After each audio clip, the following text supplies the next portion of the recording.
Hi everyone, I'm Shaylin here with Reedsy, and today we're going to be talking about how to build a writing schedule. Implementing a schedule is probably one of the easiest ways that you can increase your productivity if you're looking to do that and reach your goals. Some writers stick to very strict schedules, others don't use any at all. So today I'm going to be talking about some different things that you might want to look at when you're creating a schedule for yourself, because it's going to look different for every writer. Question number one when trying to plan your writing is a very common one, and it's how much should I write every day. Now, how much you write per day is a very personal thing that depends on a lot of things, such as your workflow, the nature of your project, and your life outside of writing. Here are some daily word counts for some famous or successful writers for comparison. So we have Ernest Hemingway being quite prolific at 5,000 words per day, Stephen King at 2,000 per day, Tom Wolfe at just 135 words, Mark Twain falling somewhere between 1,400 and 1,800, Michael Crichton at a whopping 10,000, Kate DiCamillo between around 600 to around 900, Ian McEwan also around the 600 mark, and finally Brandon Sanderson at around 2,500. So there's obviously a pretty wide range here that I think goes to show that there is no set amount that it's best to write every day. Now, of course, if writing is your full-time job, like it is for some of the writers on this list, then it's much easier to write more and write more consistently.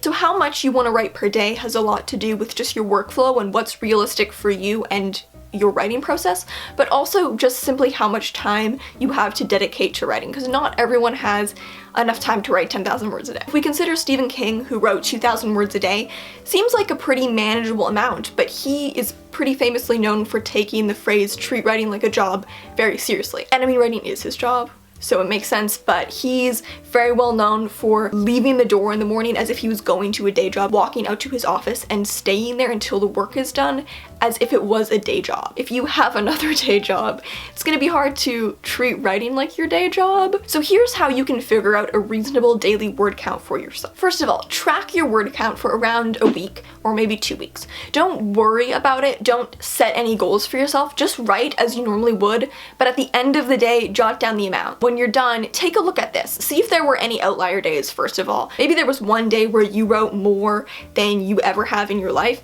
You might not want to count on that happening all the time, but see what's average for you. You might want to actually do the math and average it out. And also take note of how many days you wrote. So if you did this for 2 weeks, how many days of those 2 weeks did you actually get to writing? This can help you figure out what your natural word output is when you're not really thinking about it. If you've done something like NaNoWriMo before, so trying to write a 50,000 word in 1 month, that can also clue you in to what your average daily word output is. So if you found NaNoWriMo to be a real challenge, then 1,700 words might be a bit too high for you if it was really difficult or you couldn't do it.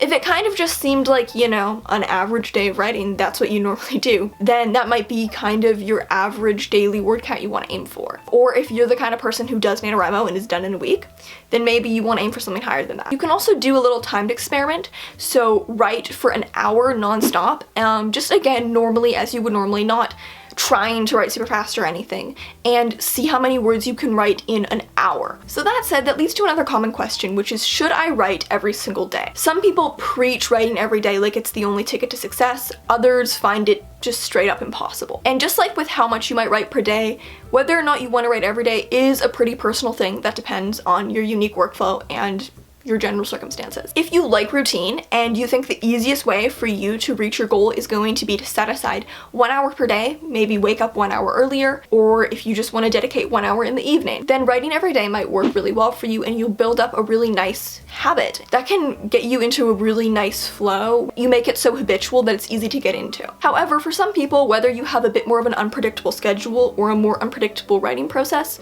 or it's just not really applicable to your project. A really great example, if you're writing a short story collection, it's just maybe not feasible for you to write every single day because it's only going to take you a few days to finish a short story, but in order to continually be writing every single day while writing short stories, you have to be always getting new ideas, and that's just not really feasible. Or if you just have a really unpredictable schedule, I find that for students, it's really not feasible to write every day. The student schedule is very unpredictable. Some days you have nothing due, some days you have so many things due and you're pulling all-nighters and it's not good. On those weeks where everything is due and you're pulling all-nighters and it's final exams, if you're also saying, no, I have to write every single day, you're just adding an extra stress onto your life. If writing every day is healthy for you and it fits your schedule and it fits your workflow, it is really fantastic. If it doesn't, then I don't think it's necessary. Personally, I recommend writing every day under these circumstances.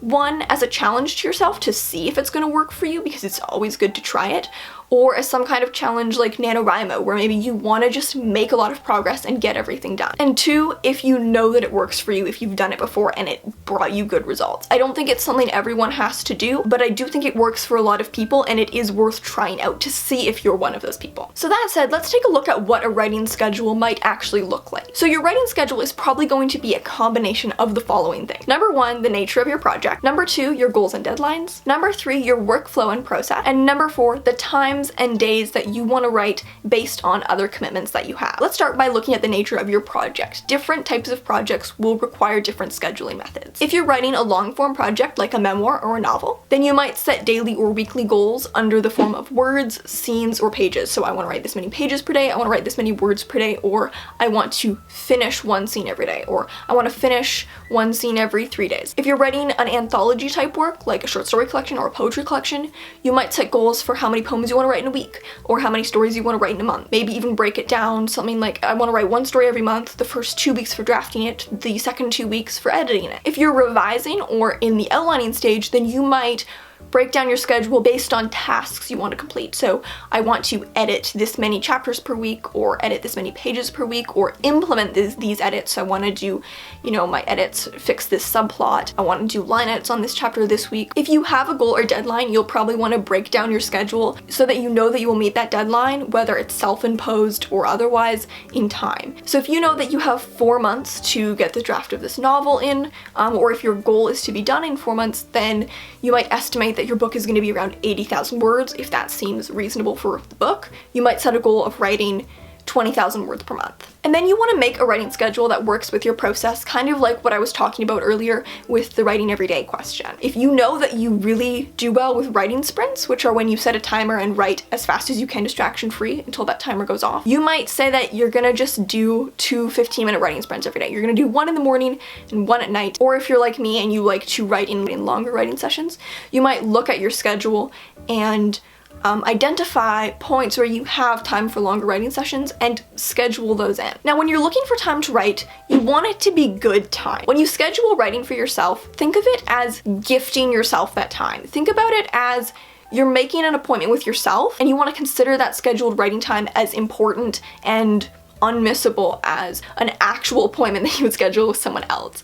In order to increase the quality of the time, you also want to set yourself up in a good environment. If you tend to get distracted by the internet no matter where you are, you can also block your access to the internet. There are apps for that, such as Self-Control or Cold Turkey. Instead of just blocking the whole internet, because you could just go turn your router off, they allow you to just block certain sites. So if you still want to have access to a thesaurus, if you still want to have access to just be able to do research, but you don't want to fall into the black hole that is Twitter, you can just block Twitter. You can also try Write or Die, which will basically offer consequences if you stop writing for a long enough period of time. And you can choose these consequences. They can vary from just an annoying noise to literally the words being deleted. It's very high stakes. You might also have to compartmentalize your writing into different facets if you have a lot going on. So for example, if you've just launched a book, that might mean scheduling 2 hours to do promo and marketing for your new release in the morning,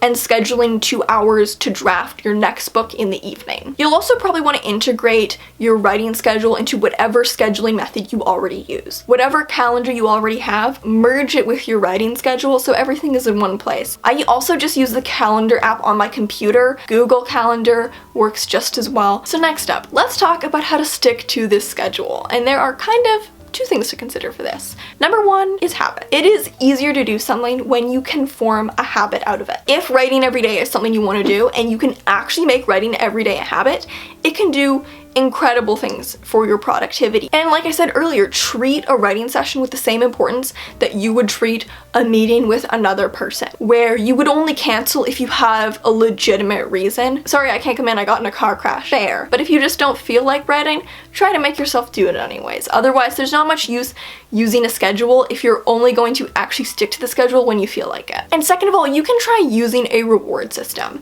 If you are a really reward-driven person, this can work well for you. I had this really kind of dumb reward system that I used to use for myself when I was in my first few years of university, I had to write a lot of papers and do a lot of long readings. What I would do is I would get a bar of chocolate, and my rule was for every page that you read, and they were like long pages, you know, they're textbook pages, not like novel pages. Every page that I read, you can have 1 square of chocolate. Or when I was writing an essay, it was every paragraph that I write, 1 square of chocolate. You know, get yourself a bag of candy and, you know, say like every 200 or 500 words, I don't know, I can have a piece. It gives you like little rewards within each writing session. If you are a TV watcher and you like to watch TV every day, but you find that that kind of infringes on your writing time, you can use that as a reward. So can only watch the next episode if I complete my writing for the day. If you're like me and you are so addicted to buying books and you own way too many books, but yet you continually buy more books, you can use those as a reward. So if you have a writing goal for the month, say this month I'm gonna write 20,000 words, and there's also a book that I wanna buy, then you can say, okay, I'm only gonna buy that book if I reach these 20,000 words. And if I don't reach my goal, then I have to try again next month. It keeps your book buying and your writing under control with one simple system. And so the final thing I wanted to talk about is how to create a schedule that's healthy for you long term. An ideal schedule is one that you can maintain for a long time because you don't want to set yourself up for burnout. But that can happen if you set your sights too high to the point that it's not really feasible. It might be easy to keep up a high word output for a week or a month, but maybe not indefinitely, you know? You might be able to write 3,000 words on a really good day, but can you do that every single day and every single day for months upon months? Maybe you can, but maybe that's really just not feasible for you, and you're kind of just setting yourself up to burn out. And you're also setting yourself up to kind of fail your goals, which isn't going to encourage you to continue setting goals in the future. If numbers and goals also don't even work for you and are something that might lead to you burning out, you might just want to schedule the time and not worry about the numbers, not worry about how many words you're going to write today, just worry about when you're going to write. So this is my hour for writing. If I write 50 words in the hour, great. If I write 5,000 words in the hour, I don't know how that would be possible, but if you can do it, great. But that's another way where if you get really discouraged by hard numerical rules, that you could kind of avoid that. Those are some things to consider when building a writing schedule. Let me know in the comments if you use any kind of writing schedule or if that's not really for you, and kind of what your writing productivity hacks are. So thank you so much for watching, and remember to subscribe for writing, editing, and publishing videos every Tuesday and Friday. Until next time, bye!